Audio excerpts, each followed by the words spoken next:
Hello guys, good afternoon. Welcome po ulit dito sa ating YouTube channel, Don't We Said It. For today's video guys, pag-usapan na naman natin itong mga talamak na naman ng mga hacker.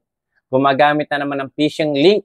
Isa na naman pong creator or digital creator ang muntik ng mahak at hindi lang siguro siya ang nakareceive nito nung mga nakaraang araw. Guys, awareness po itong video na to.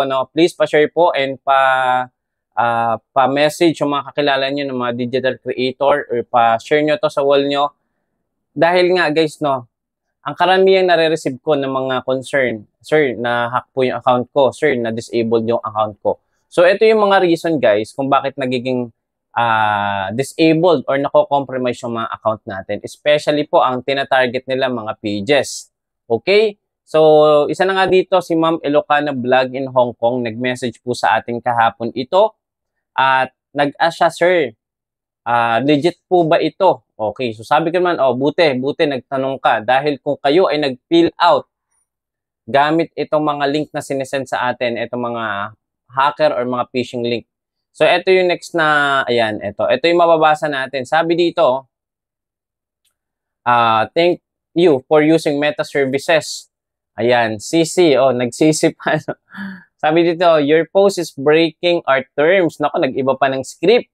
Sabi dito, your page is breaking our terms and condition. Uploading 18 plus content, copyrighted video or music, abusing or insulting. Grabe, your page has been restricted from other to see. Grabe, mali pa. If you think we restricted by mistakenly, grabe. You can submit request for review. Ayan. I-click mo ngayon tong send. Ito guys, naku, pag ito po ang na-send nyo, ayan, lalagyan nating arrow. Tandaan yung maigi yan. Send your form.glitch.me. Ayan, diba? Sabi pa dito, may note pa siya, Request can only be accepted for individuals with full control of page. Grabe, magtaka na kayo. Magtaka na kayo guys, talaga, kung ito ang mababasa nyo, Full control of page. Andyan na, ayan, ang target talaga, admin.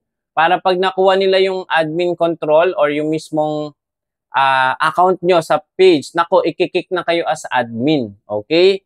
Sabi dito, page manager cannot be accepted. Ayan. Bawal daw yung page manager. Dapat daw mag-fill out tayo gamit itong form na ito. If you request a review, your page will be made visible. Publish within 6 hours. Nako, ayan, yun lang guys kung nakapag-fill out kayo dito. Within minute, nako, kick na kayo as admin. If you do not request review within 48 hours, your page will be permanently deleted. Thank you for using Meta Services, Meta Business Service. Grabe, ang galing nilang gumawa ng script, guys, So, may pananakot pa dito, na within 6 hours daw, ma-delete or magiging visible daw yung ating, nako, kabaligtaran yan, guys. Huwag kayong maniniwala. Okay. Next, ayan, ito yung makikita nyo kasi, Facebook logo, tapos your post is breaking our terms. Ito yung mababasa nyo, guys. Ayan, di ba? Kasi nga, guys, hindi na umuobre yung mga tactics nila dati o yung mga technique nila na ginagawa para manghack.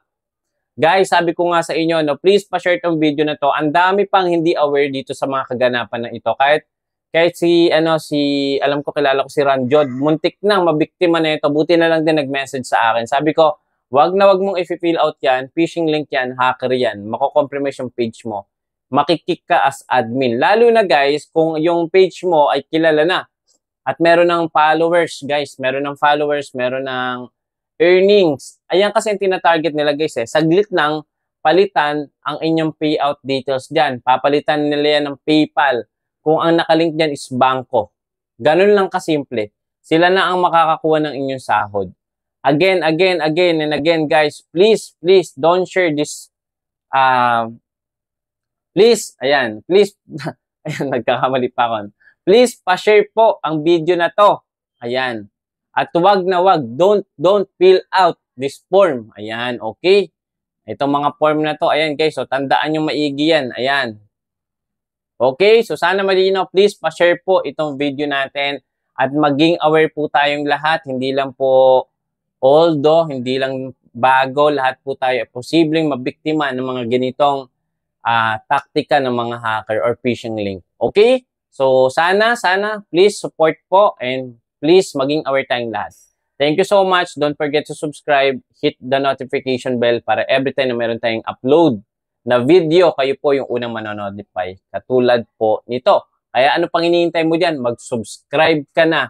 Now na. See you again next time. Bye-bye!